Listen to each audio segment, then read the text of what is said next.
자, 오늘 부활절 다섯째 주일 복음서 본문은 예수님의 고별 설교입니다. 누가복음 4장이 예수님의 취임 설교라면 오늘 우리가 함께 읽은 요한복음 13장부터 17장까지를 예수님의 고별 설교라고 부릅니다. 취임 설교도 중요하지만 고별 설교도 굉장히 중요하겠죠. 특별히 오늘 읽은 부분은 그 고별 설교를 시작하시는 부분입니다. 자, 해서 오늘은 예수님의 마지막 설교를 통해서 예수님의 그 십자가와 부활이 우리에게 어떤 의미인지, 특히 우리 오후마다 공부하는 하이델베르크 교리문답의 표현을 따르면 그 예수님의 십자가와 부활, 우리가 하나님을 믿는다고 하는 게, 우리가 교회를 다닌다고 하는 게 대체 무슨 유익이 있는지를 함께 나누고자 합니다. 그래서 오늘 우리 오랜만에 만난 우리 하연이도 있고, 또 우리 푸른나무 교회 예배는 또 처음 오신 분들도 있고, 또 저에게는 너무 반가운 얼굴들이에요, 사실은.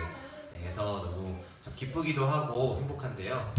함께 이 시간에 말씀을 통해서 오늘 오신 모든 분들에게 하나님의 은혜가 함께하길 바랍니다. 네, 우리 한 절 한 절 보시겠습니다. 본문 31절입니다. 그가 나간 후에로 시작하죠. 그가 나간 후에, 그가 누구냐면 가룟 유다입니다. 마지막 만찬 때 예수님께서는 너희 중에 하나가 나를 배신할 거라고 말했고, 유다는 이제 마음을 완전히 굳히고 밖으로 나갑니다. 자, 그러자 31절 계속 보시면 예수께서 이르시되 지금 인자가 영광을 받았고 하나님도 인자로 말미암아 영광을 받으셨도다. 예수께서는 지금 인자가 영광을 받았다고 말씀하십니다. 자, 여기서 인자라는 말은 영어로 이제 the son of man, 사람의 아들, 이런 뜻입니다. 그런데 여기서 인자는 단순히 사람의 아들이라는 뜻이 아니라 특별히 다니엘서 7장에 나오는 인자, 마지막 날에 오실 메시아를 말하는 것입니다. 그런데 그 마지막 날에 오실 메시아가 제자가 배신하는 그 순간에 바로 영광을 받았다라고 말합니다. 우리가 보통 말하는 영광이 무엇입니까? 맨날 제일 많이 보는 게 그런 거잖아요. 시상식에서 상 타면 하나님께 영광을 돌립니다, 이런 얘기 많이 하잖아요. 그래서 많은 친구들이, 특히 제가 청소년 부서를 맡을 때 청소년 부서 많은 친구들이 좋은 학교 가면은 그게 하나님께 영광이다, 이런 생각을 해요. 제가 다녔던 학교가, 대학교는 또 기독교 대학이라 채플을 매주 했는데, 채플이 제가 너무 싫어했어요, 채플을. 왜 그러냐면 이건 예배가 아니라 무슨 약간 전체 조회 같은 느낌이에요. 조례 이런 거 있잖아요.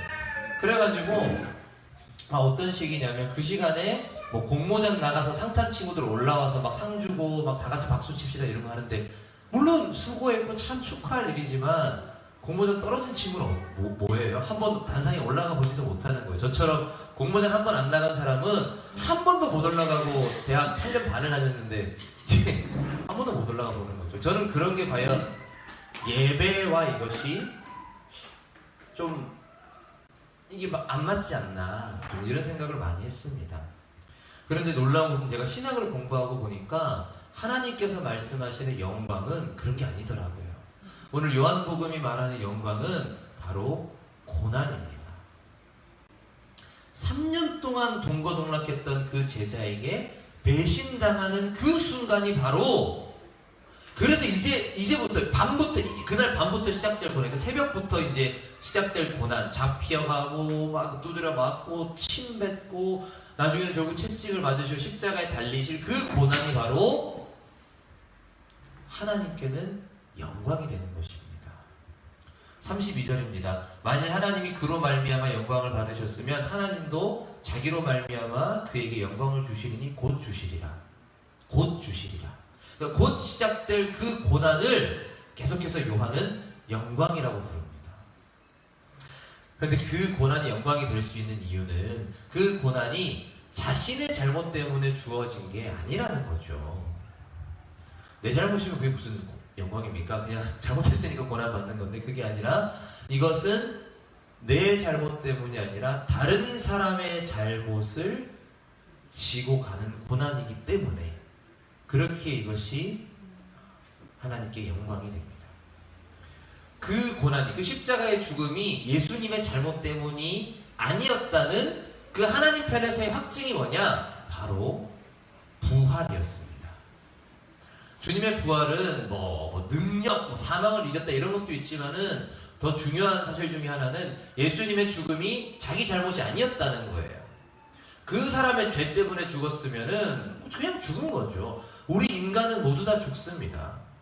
이런 얘기 저 많이 들었어요. 교회는 왜 맨날 죽었다 예수가 죽었다 그런 얘기 하냐. 왜 다른 사람 다 죽지 뭐 예수만 죽었냐. 예, 맞아요. 사람 다 죽지 뭐 예수만 죽었습니까? 그런데 유일한 차이점은 그분은 다시 사셨다는 것입니다. 그래서 이 부활절은 단순히 그날 하루만 부활절이 아니라 그 부활 주일 이후에 7주간의 기간을 부활절기라고 하는데요. 이 7주간 동안에 우리는 계속해서 그 부활의 의미를 묵상합니다. 오늘 이 부활의 의미 중에 하나는 그분이 당하신 그 고난이 자기 때문에 받은 고난이 아니라 다른 이의 잘못을 대신 지는 고난이었으며 바로 그 고난은 하나님께 영광이 된다는 사실, 그것을 우리에게 말해줍니다. 자, 그리고 33절입니다. 작은 자들아 내가 아직 잠시 너희와 함께 있겠노라. 자, 여기 작은 자들아는 키가 작은 사람들은 아니겠죠? 제가 키가 작다 보니까 이런 말이 되게 눈에 들어오는데, 영어로 보시면 이제 my little children, 그러니까 내 어린 자녀들아 라고 하는데, 이게 재밌는 건 주님께서는 이런 표현을 잘 안 쓰세요. 다른 성경을 보시면 이거는 보면 요한이 자주 쓰는 표현입니다. 요한 1서를 보시면 계속 자녀들아, 이 어린이들아, 어린 자녀들아 뭐 이런 얘기를 많이 해요. 그래서 아마도 물론 주님께서 이렇게 말씀하셨을 수도 있지만 이게 전형적으로 요한이 쓰는 표현인데요. 내가 아직 잠시 너희와 함께 있겠다라고 하시는 것은요, 이제 곧 죽으시고 부활하시고 승천하실 것을 암시하는 겁니다. 계속해서 보시면 너희가 나를 찾을 것이나 일찍이 내가 유대인들에게 너희는 내가 가는 곳에 올 수 없다고 말한 것과 같이 지금 너희에게도 이르노라. 무엇이냐, 이제 임박한 죽음을 암시하는 겁니다. 재밌는 것은 다른 성경들은 예수님이 내가 항상 너희와 함께 있겠다 이걸 엄청 강조하시는데, 요한복음은 반대로, 특히 이 구절은 반대로 내가 너희와 함께 있지 않을 거다 이걸 강조하십니다. 왜 그랬는지는 요한복음에 대한 설명을 제가 많이 드리면서 좀 들으셨을 거예요. 요한 공동체, 지금 요한이 사역하는 이 대상들은 예수님을 눈으로 본 적이 없는 다음 세대들이에요. 본 적이 없으니까 믿기 힘들죠. 게다가 이들은 쫓겨난 공동체입니다. 원래 유대인 사회에 내가 있다가 내 친구들, 내 가족들, 또 내 대학 동기들, 되게 친한 사람들 같이 있다가 예수를 믿는다는 이유 때문에 그 공동체로부터 쫓겨났어요. 쫓겨나 있다 보니까, 근데 예수님은 눈에 안 보이지, 당장 눈에 보이는 건 애 학교도 못 보내지, 쫓겨나서. 이런 상황이 있다 보니까 이들은 너무나 불안했습니다. 그 불안한 가운데 이 요한복음은, 그래, 우리 주님은 우리와 지금 함께 있지 않아. 그분의 육신은 지금 하늘에 계셔.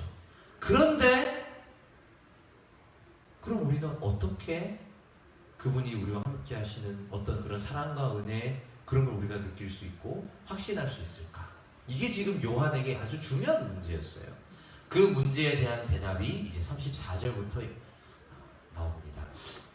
34, 35절이 오늘의 핵심인데요. 오늘의 핵심일 뿐만 아니라 복음서의 핵심이요, 성경의 핵심이요, 우리 신앙의 핵심입니다. 그러니 우리 다시 한 번 더 우리 함께 읽어볼까요? 34절 함께 읽겠습니다. 시작. 새 계명을 너희에게 주노니 서로 사랑하라. 내가 너희를 사랑한 것 같이 너희도 서로 사랑하라. 아멘. 아멘. 자, 주님께서 새 계명을 주신다고 합니다. 그것은 서로 사랑하라는 계명입니다. 그런데 이것은요, 진짜로 완전히 새로운 계명은 아니에요. 모세의 율법에, 정확히는 레위기 19장 18절에 네 이웃 사랑하기를 내 자신과 같이 사랑하라 이런 말씀을 하십니다. 그러니까 구약에도 나오는 이야기예요. 서로 사랑하라는 것. 그런데 이것은 새로운 계명입니다. 왜냐하면 내가 너희를 사랑한 것 같이 너희도 사랑하라고 하시기 때문이에요. 이 서로 사랑하라는 이 계명에 이제는 새로운 조건, 새로운 단서가 붙습니다. 새로운 기준이 주어져요. 그게 뭐냐? 내가 너희를 사랑한 것 같이입니다. 주님께서 우리를 어떻게 사랑하셨습니까? 네, 십자가에서 죽으시기까지 우리를 사랑하셨습니다. 그렇기 때문에 이제 우리는 우리에게 잘해주는 사람, 나하고 되게 잘 맞는 사람, 내 자존감을 높여주고 나랑 취향이 잘 맞는 사람하고만 사귀고 사랑하고 살지 않습니다. 그거는 세상 사람도 다 하는 거예요. 예수님의 제자가 아니라도 나랑 잘 맞는 사람한테 잘해주고 뭐 같이 잘 지내는 거, 그 누구나 하는 겁니다. 그런데 이제 예수의 제자는 그렇지 않아요. 나랑 잘 맞지 않는 사람, 나랑 기호가 다르고 생활 수준이 다르고 생각하는 게 다르고 정치적인 신념이 다르고 생각이 다른 사람도 사랑하는 겁니다. 왜? 그게 바로 우리 주님께서 우리에게 주신 마지막 명령이기 때문입니다. 그리고 35절입니다. 너희가 서로 사랑하면, 그렇게 우리가 서로 사랑하면 우리의 기준이나 생각을 뛰어넘어서 너희가 사랑하게 되면 이로써 모든 사람이 너희가 내 제자인 줄 알리라. 이것이 주님의 제자라는 증거입니다. 우리가 서로 사랑하는 것, 그 사랑을 볼 때에 이것이 우리가 진정 예수의 제자임을 알게 하는 것입니다. 자, 오늘 본문의 의미는 너무나도 자명합니다. 주님께서 이 땅에 오신 이유, 십자가를 지고 죽으신 이유, 그리고 부활하신 이유, 그것이 또 성경에 기록돼서 오늘 우리가 지금 읽고 있는 이유, 하나님께서 우리를 창조하시고 또한 우리가 이 땅을 살아가는 그 이유는 서로 사랑하기 위해서입니다. 그것도 나에게 뭐 유익이 되고 나한테 도움이 되고 또 뭐 사랑받을 만한 가치가 있는 그런 사람만 사랑하는 것이 아니라 아무짝에 쓸데도 없고 또는 되게 껄끄럽고 되게 짜증나고 또 귀찮고 때로는 밉기도 하고, 아니 오히려 네, 저 사람을 안 만나야 내가 살 것 같다 하는 그 사람을 사랑하기 위해서 사실 우리는 이 땅에 태어난 것입니다. 그렇기 때문에 이 말씀은 참 어렵습니다. 요한복음 6장에 보시면요, 예수님께서 나는 생명의 떡이다, 나를 먹어야 산다, 뭐 이런 말씀하시니까 제자들이 이렇게 말해요. 제자들 중 여럿이 듣고 말하되 이 말씀은 어렵도다, 누가 들을 수 있을까 하는데, 사람들이 예수님이 나는 생명의 떡이다, 나를 먹어야 된다 이러니까 이게 대체 무슨 뜻인가? 예수님을 구워서 먹어야 되나 삶아서 먹어야 되나, 저 살을 뜯어 먹으라는 건가? 뭐 이러면서 사람들이 그 말의 어떤 의미를 이해를 못해서 요한복음 6장을 보시면 많은 제자가 주님을 떠났다 그래요. 야, 이거 되게 이해하기가 어렵다, 무슨 말인지 모르겠다 이러고. 그런데 그 말씀은 머리로 이해하기 어려운 말씀이었다면 오늘 이 말씀은요, 사실 이해하기는 쉬워요. 명백하죠. 사랑해라, 오케이, 알겠는데 막상 하려고 하면 너무너무 하기가 어려운 그런 말씀입니다. 아이고, 도저히 사랑할 수 없는 사람을 사랑하라니 주님, 나는 그거 못합니다. 그 뭐 예수님이니까 했지 나는 그렇게 못하겠어요 라는 말이 사실 목구멍까지 솟아오르죠. 그런데요, 그 답도 사실 이미 나와 있습니다. 나 할 수 없어요, 나 사랑할 수 없어요, 어떻게 사랑하란 말입니까? 라는 물음의 답은 이제 이어지는 14장과 15장을 보시면요, 예수님께서 계속 서로 사랑해라, 서로 사랑해라 이런 말씀하시면서 뭐라고 하시느냐? 내가 떠나고 나면 누가 오신다? 성령께서 오신다. 성령께서 오셔서 너희를 깨닫게 하실 거라고 합니다. 그렇습니다. 우리는 사랑할 수가 없어요. 여러분, 해보신 분은 압니다. 해보신 분은 알아요. 진짜 사랑할 수 없는 그 사람, 나한테 상처를 주고 나를 힘들게 하고 또는 도저히 뭐 안 맞고 진짜 나도 솔직히 노력한다고 노력했는데 야, 진짜 저 인간은 안 되겠다, 또는 내가 진짜 저 인간 때문에 내가 제명에 못 살고 죽었다 싶은 사람 우리가 인생에 만납니다. 여러분, 사랑할 수 없는 그 사람을 사랑한다는 건 여러분 말이 좋지, 말이야 쉽지, 진짜 해보려고 하면 도저히 안 되는 거예요. 할 수도 없고 하기도 싫은 게 사실 그 사람입니다. 그러나 성경은 그렇게 말해요. 우리는 할 수 없지만 성령께서 우리를 인도하실 거라고. 성령께서 우리에게 할 수 있는 능력도 주시고 하려고자 하는 의지도 주실 것입니다. 아멘. 오늘 교회력 제1독서인 사도행전 11장은 바로 그 실제 사례를 우리한테 보여주고 있어요. 그래서 오늘 이 두 개가 연결되는 것입니다. 지난주 성경에서는요, 지난주 함께 읽은 본문에서는 이제 욥바라는 동네에 죽었던 여인 다비다가 다시 살아나는 그런 기적이 베드로를 통해서 일어났습니다.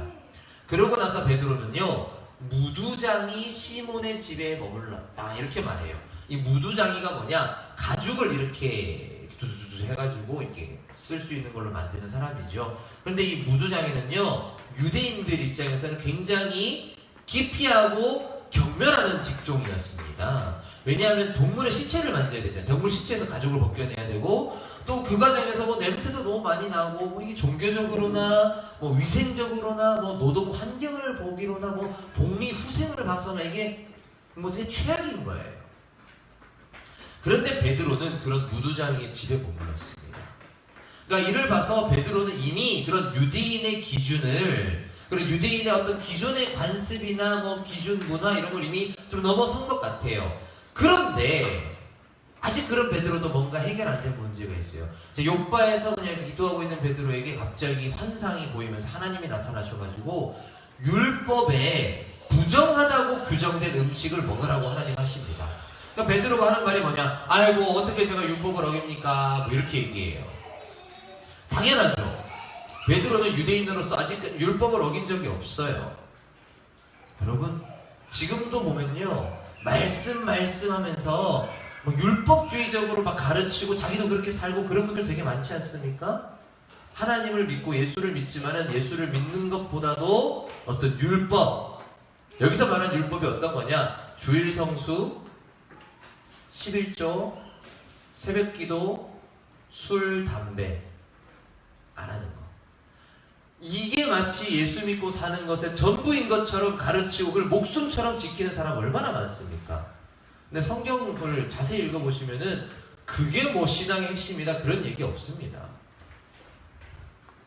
근데 베드로도 그렇게 살았어요. 주일 성수 열심히 하고 뭐 11조도 빼먹은 적 없고 새벽 기도도 매일 하고 또 뭐 술도 먹은 적 없고 담배도 핀 적 없고 그렇게 살았어요, 베드로도. 근데 하나님이 갑자기 그거를 어기라고 하는 거예요. 깨라고. 그러니까 베드로 입장에서 하나님, 내가 예수 믿으면서 그렇게 살아본 적이 없는데 무슨 소리입니까? 하는데 하나님께서 뭐라고 하시냐? 그냥 까라면 까. 는 좀 아니고요. 그런 걸보다는 내가 깨끗하다고, 내가 먹으라고 한 걸 네가 더럽다고 하는 건 좀 아니지 않니? 하시면서 그냥 먹으라고 하십니다. 그래서 이제 베드로가 환상에서 이제 계속 이게 도대체 무슨 소린가 하고 있는데 어떤 사람들이 와서 저 베드로 선생님 누가 좀 만나자 그럽니다 하는데요. 이게 보니까 이방인이에요. 이방인이에요. 근데 유대인들은요, 이방인들하고 이런 사적인 교제를 못하게 돼 있어요. 같이 밥 먹고 뭐 그 집에 들어가서 뭐 인사 이런 걸 못하게 돼 있습니다. 더러운 음식 먹는 거랑 똑같은 거예요. 여러분 식으로 하면은 술집이나 클럽에 오라는 거랑 비슷한 느낌이에요. 우리 오늘 뭐 약속 있어 만나자, 뭐 어딘데 클럽이야. 야, 근데 내가 교회 다니는데 좀 클럽은 그렇지 않니? 또는 술집은 좀 그러니까 딴 데서 만나자. 이런 느낌인 거예요, 지금 베드로한테. 근데 이제 베드로가 그 환상을 생각하고 자초지를 묻습니다. 왜 이 이방인이 만나자 하나요? 하니까 이방인이 하는 말이 뭐냐? 저도 이게 있는데 천사가 나타나서 욥바에 있는 베드로라는 사람을 모셔서 보라 그러더라고요. 그럴 때 베드로가 하나님의 환상이 이거를 지금 얘기하는 거구나 싶어서 가서 만납니다. 만나보니까 어떤 일이 있느냐, 사도행전 10장 34, 35절에 보면 이렇게 말해요. 베드로가 입을 열어 말하되 내가 참으로 하나님은 사람의 외모를 보지 아니하시고 각 나라 중 하나님을 경외하며 이를 의를 행하는 사람은 다 받으시는 줄 깨달았도다. 베드로가 깨달았습니다. 하나님은 사람의 외모, 그러니까 여기서 말하는 외모는 눈, 코, 입을 말하는 게 아니라 쉽게 말하면 스펙이에요. 스펙. 곧 그의 인종이나 민족이나 언어나 뭐 외모나 능력이나 성품이나 성취나 뭐 직업이나 이런 것들을 보지 않으시고 다만 하나님을 경외하며 순종하는 사람인가 아닌가 그것만 보신다는 것을 깨닫습니다. 근데 이걸 어떻게 깨달았겠습니까? 이게 성령의 능력이죠. 이게 성령의 능력이에요. 요한복음 14장과 15장에서 약속한 대로 성령께서 임하신 후에 베드로는 이제 하나님의 뜻을 깨닫게 됩니다. 그리고 그들에게 예수님의 십자가와 부활을 전하니까 그 이방인들에게도 성령이 임하십니다. 오늘 교회력 제1독서는 바로 그 일을 유대인 공동체에 보고하는 내용입니다. 이 일을 보고한 뒤에 베드로는 이렇게 말합니다. 사도행전 11장 17절을 보시면 그런데 하나님이 우리가 주 예수 그리스도를 믿을 때에 주신 것과 같은 선물, 이 성령이죠. 성령을 그들에게도 주셨으니 내가 누구이기에 하나님을 능히 맡겠느냐. 내가 누구이기에 하나님을 능히 맡겠느냐 합니다. 여러분, 하나님께서 하시고자 하시면 그 누구도 그것을 막을 수 없습니다. 그런데 여러분, 하나님께서 하시고자 하는 일이 뭐겠습니까? 하나님께서 하시고자 하는 일이 교회 이 조직을 세우고 또 사람을 많이 끌어모아가지고 헌금 많이 하라 그래서 큰 건물 짓고 이제 건물 크게 졌으니까 또 거기 꽉 차게 사람 더 막 끌어모으고 그래가지고 이제 힘을 키우면 그걸 이제 막 정치 세력화하고 그게 하나님 원하시는 거겠습니까? 그런 게 아닙니다. 결코 아닙니다. 하나님께서 진정 원하시는 것이 무엇입니까? 그것은 서로 사랑하는 것입니다. 그것도 어떻게 사랑하는 거냐? 우리 예수님께서 우리를 사랑하신 것처럼 우리도 서로 사랑하는 것입니다. 그렇게 서로 사랑하는 게 결코 쉽지 않다는 것을 우리가 알지만 정말 십자가를 지는 것만큼 무겁고 고통스러운 그게 서로 사랑한다는 것임을 우리가 알지만 그래서 그 무겁고 고통스럽고 그래서 피하고 싶고 하기 싫지만 그럼에도 불구하고 그 길을 걸어갈 때에 그게 바로 하나님께 영광이 됩니다. 그런데 우리가 잊지 말아야 될 것은 그 고통과 수고가 오롯이 나의 몫만은 아니라는 거예요. 여러분한테 야, 니 사랑해, 니 못해도 무조건 사랑해 이렇게 막 폴스, 그러니까 막 강요하고 그러시는 게 아닙니다. 여러분, 우리를 도우시는 분이 계십니다. 우리에게 힘을 주시고 우리에게 용기를 주시고 우리에게 지혜를 주시는 분이 계십니다. 누구십니까? 바로 성령 하나님이십니다. 그분이 우리와 함께 하시며 우리를 그 악한 생각으로부터 우리를 지키시고 선한 의지를 낼 수 있도록 우리를 이끄십니다. 때로는 우리가 실패하여 좌절 가운데 눈물을 흘릴 때에 우리를 위로하시고 회복하십니다. 사랑하는 여러분, 저는 정말로 이 소망으로 살고 있습니다. 이 성령 하나님의 위로하심을 간절히 구하며 그분께서 반드시 나를 일으키실 것이다. 그분께서 반드시 결국에는 선한 길로 나를 인도하실 것이다. 이것을 믿으며 그렇게 하루하루 저도 그렇게 살아가고 있습니다. 오늘 저희 교회는 사랑하는 사람을 초청하는 시간을 가져보자 라고 했습니다. 그래서 오신 분들 보니까 여러분 초청주일이라고 사람 엄청 많이 오고 그런 생각 해본 적도 없습니다. 또 많이 와봤자 우리가 감당도 못해요. 여기 많이 오면 뭐 어떡하겠습니까? 그래서 정말 와야 될 사람이 왔다고 저는 믿습니다. 그래서 오늘 오신 분들께 우리도 무슨 대단하고 특별한 걸 준비하지도 않았어요. 아시는 분 알죠? 우리 그냥 매주 하듯이 그대로 하고 있습니다. 저는 다만 오늘 오신 분들께 이 하나님의 위로를 전하고 싶습니다. 저희가 이제 교회를 개척한 뒤에 주위에서 이런 말 많이 들었습니다. 아마도 저보다는 성도님들이 많이 들으신 것 같아요. 성도님 하면 괜찮으세요? 많이 해서 좀 익숙하실 것 같은데 제가 할 때마다 요즘 더 놀래요. 왜냐면 우리 여기 앉아계신 분 성함이 성도예요. 그래서 성도님 할 때마다 저보다는 우리 교회 성도님들이 많이 힘드셨을 것 같아요. 개척교회 많이 힘들긴데 못잖아 뭐 이런 얘기 많이 들으신 것 같아요. 근데 여러분, 왜 개척교회는 힘들죠? 개척교회가 왜 힘들어요? 아마도 할 일이 많아서 힘들 거라고 생각하시는 것 같아요. 그런데 그러면 왜 할 일이 많아야 되죠?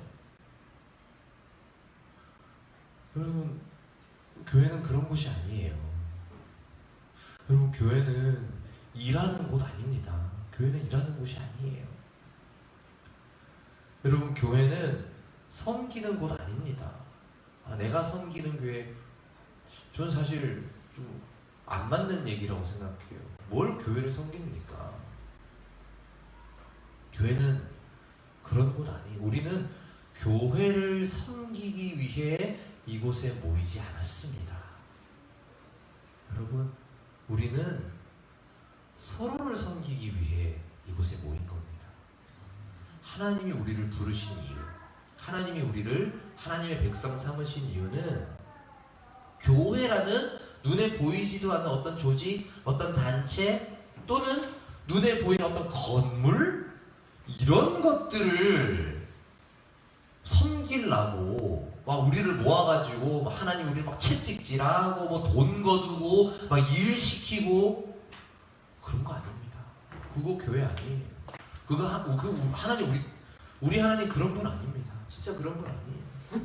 오히려 세상에서 수고하고 무거운 짐 진 자들, 진짜 세상에서 상처받고 좌절하고 너무 외로워서 아무도 나를 사랑하지 않는 것 같아서, 아무도 나 같은 사람 인정해주지 않는 것 같아서, 아무도 나 같은 사람 받아줄 것 같지 않아서 눈물을 흘리고 있는 그런 사람들을 모아가지고 오히려 그들을 쉬게 하고 위로하고 그 눈물 닦아주려고, 사랑하려고, 위로하시려고 우리를 불러 모으신 겁니다. 그게 교회입니다. 그런데 왜 교회에서 더 지쳐가지고 힘들어가지고 울고 있냐고요. 저는 그게 너무 안타까워서 교회 개척한 거예요. 우리 교회는 그런 교회 되지 말자. 우리 교회는 사람 힘들게 하지 말고 막 일 시켜가지고 막 헌금하라고 막 닥달해가지고 짜증나서 교회 안 오고 그런 일 있게 하지 말자. 여러분, 그렇기 때문에 우리가 더 서로 사랑했으면 좋겠습니다. 오직 이 사랑만이 우리를 진정으로 위로하고 회복시킬 것입니다. 그 사랑이 우리를 살릴 것입니다. 사랑할 수가 없는, 사랑할 능력이 없는 우리에게 야 이씨 사랑해 하고 강요하는 그런 사랑 말고요. 이미 하나님께서 먼저 우리를 사랑하신 그 사랑, 우리가 사랑할 수 없을 때 우리를 위해서 자기 생명을 버리기까지 우리를 사랑하신 예수의 그 사랑으로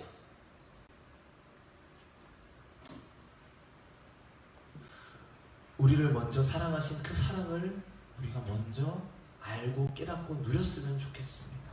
네. 그리고 더 나아가서 그 사랑을 받은 우리가 그 사랑으로 서로를 사랑하는 것, 이 일을 위해 성령께서 오셨습니다. 여러분, 성령이 임하면 갑자기 막 불받아가지고 막 예언하고 뭐 방언하고 그런 게 아니에요. 성령이 임하면 사랑하게 됩니다. 갈라디아서 5장 22절, 오직 성령의 열매는 사랑과 희락과 화평과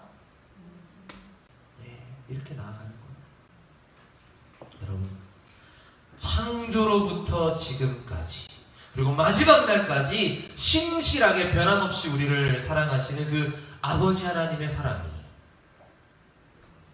또 우리를 사랑하사 자기 생명을 버리기까지 신실하게 우리를 사랑하신 그 예수 그리스도의 사랑, 그리고 지금도 우리를 사랑하시오 우리의 일평생 동안 우리를 버리지 않으시고 신실하게 우리를 지키시고 이끄실 그 성령 하나님의 사랑이 오늘 함께 하신 모든 분들에게 영원토록 함께 하실 것을 저는 믿습니다.